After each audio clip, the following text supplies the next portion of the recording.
CNN, I guess, went and did a poll and then had to publish it, unfortunately for them. But it says that 71% of the nation's economy is in good shape. Actually, the first sentence of the CNN article is Americans give the nation's economy glowing reviews in a new CNN poll conducted by SSRS. Anyway, are you in the 29% that do not think did we find someone that's in that 29%? No, I don't think. I mean, look, the macro economy is strong. I mean, we have a 3.8% unemployment rate. Who's going to say that's bad?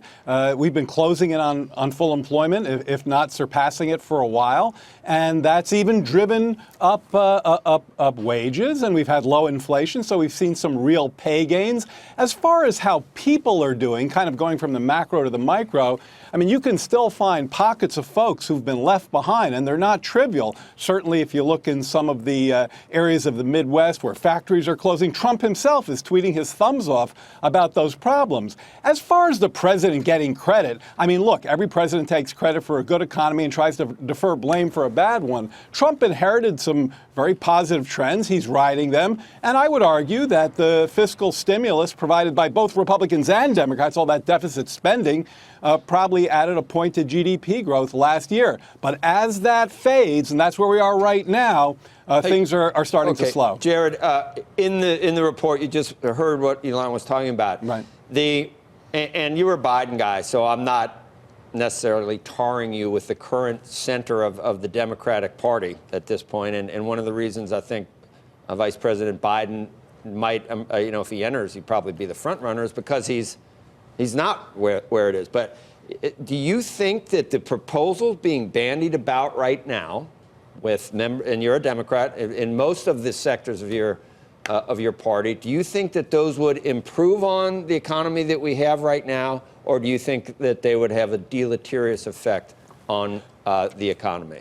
So tell me honestly. I'm going to tell you honestly. See, the problem is when you talk about the economy, you have to say whose economy are you talking about? We have vast inequalities, and there are many proposals that I think are going to help diminish some of those gaps in wealth and income and wages, in access to health care and housing, and I very much support those. Whether they will then hurt GDP growth like the economic report suggests, I'm extremely skeptical about that. So I tend to lean into a lot of those ideas. Because the GDP growth and the low unemployment and the wage gains are all glimmers of hope for the people that you're talking about right there.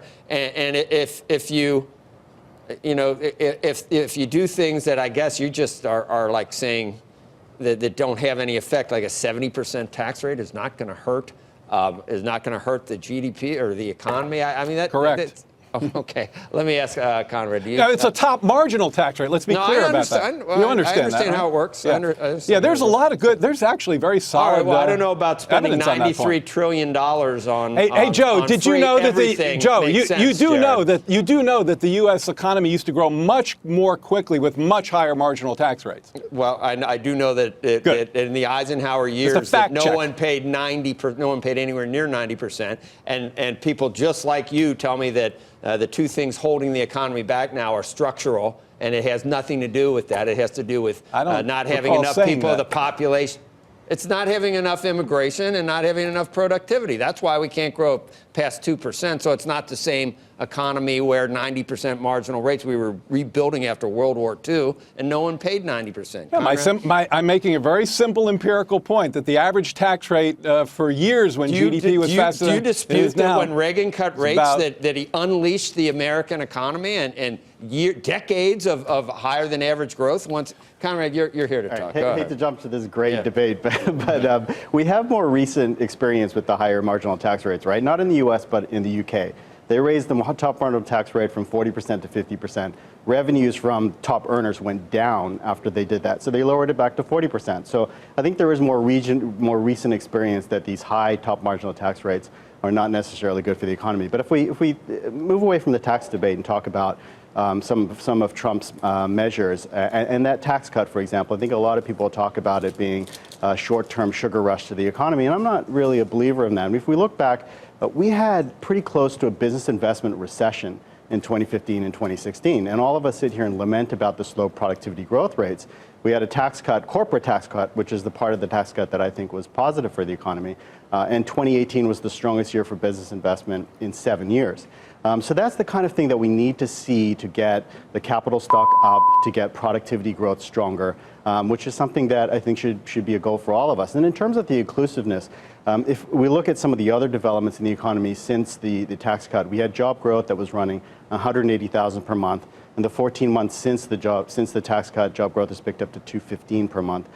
That's driven the labor market tighter, it's pushed wages higher, and it has provided for this recovery to be more inclusive. We've seen unemployment rates for people who were previously marginalized that have come down. Wage growth had kind of stagnated in 2015, 2016, 2017. Now it's picked up to 3.5%. The labor force is now growing 1.5%. So I think we have clear evidence that policies of redistribution dampen, to some extent, GDP growth, which keeps the Fed.